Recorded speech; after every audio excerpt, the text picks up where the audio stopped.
Hello, and welcome back to another debt update video. In this video, I will be covering my progress since August 4th to August 11th.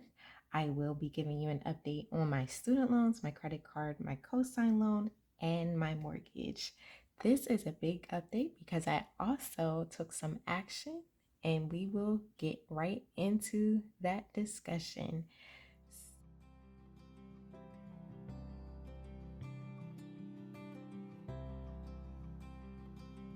So let's get started with my student loans. Last week I had a balance of $8,356.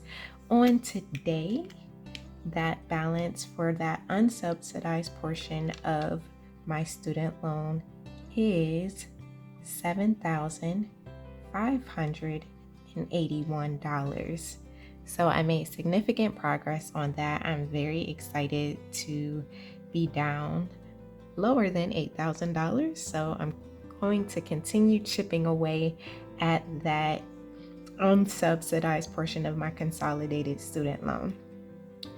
For the subsidized portion, my balance remains at $21,111.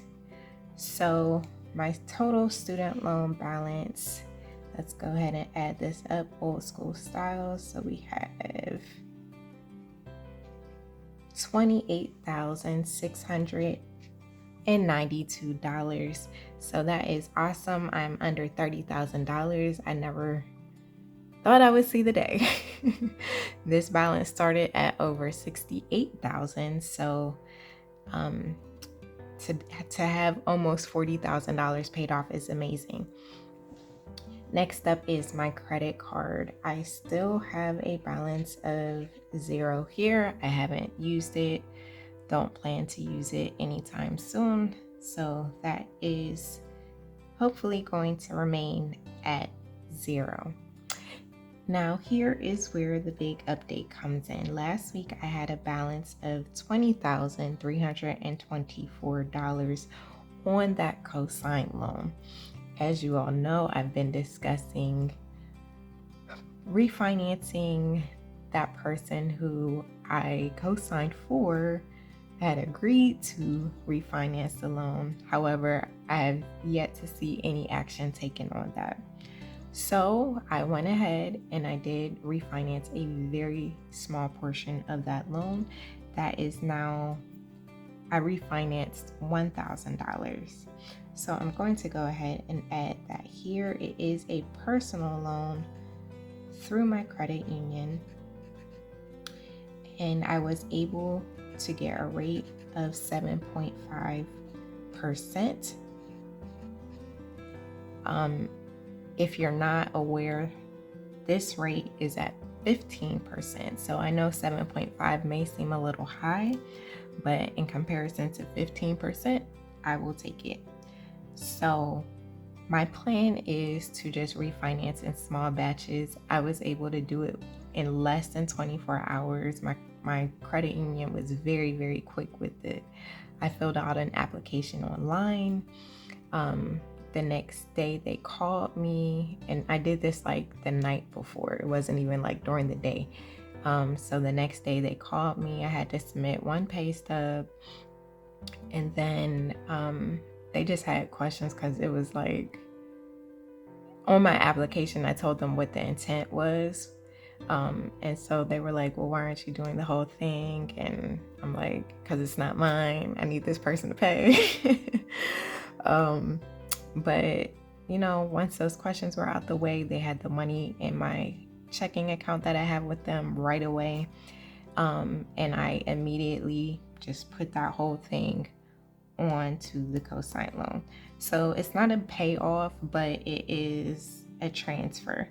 With all of that being said, that balance is now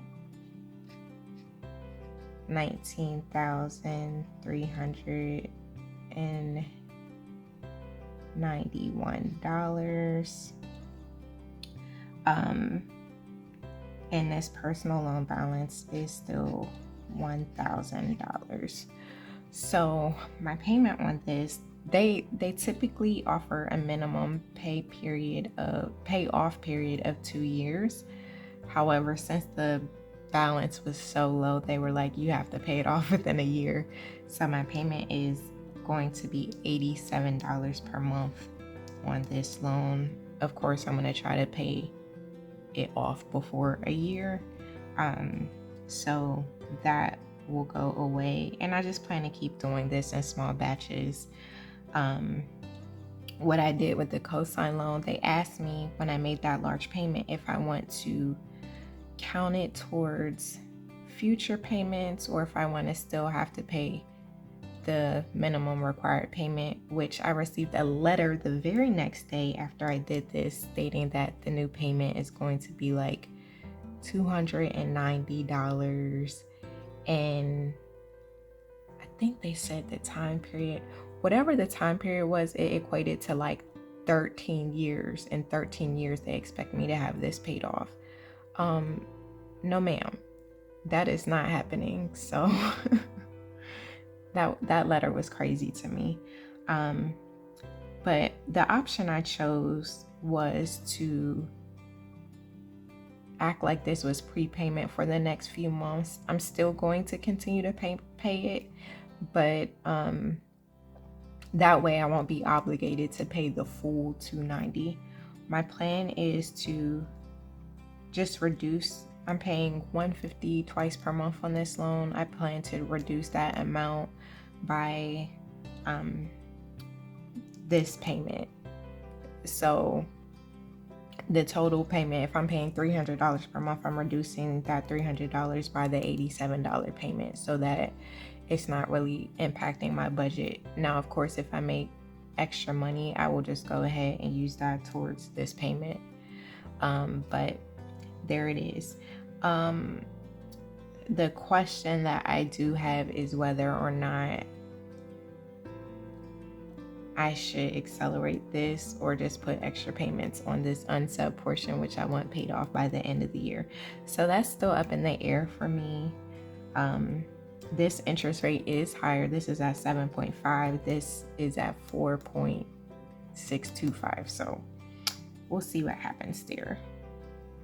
Last but not least is the mortgage, and this is still at $484,300. And that's it. So let's add up all the numbers. So we have the $28,692 for my student loan, $19,391 for the cosigned loan, $1,000 for the personal loan, and $484,300 for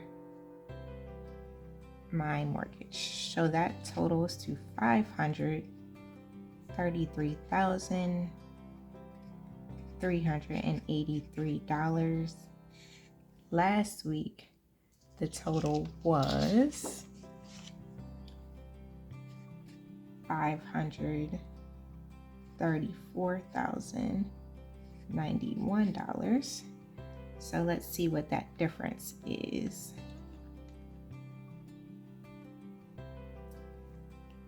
That is a difference of $708. So I'm happy with that.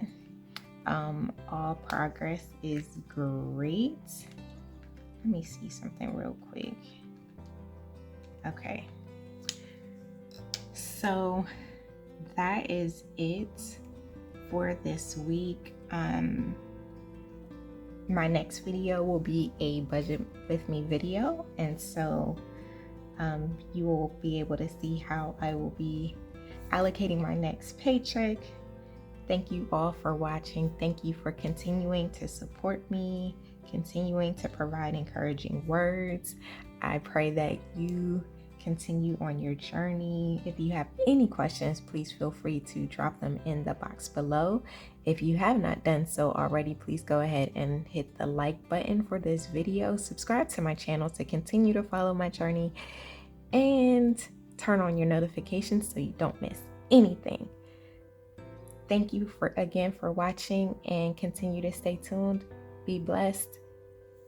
Have a great week.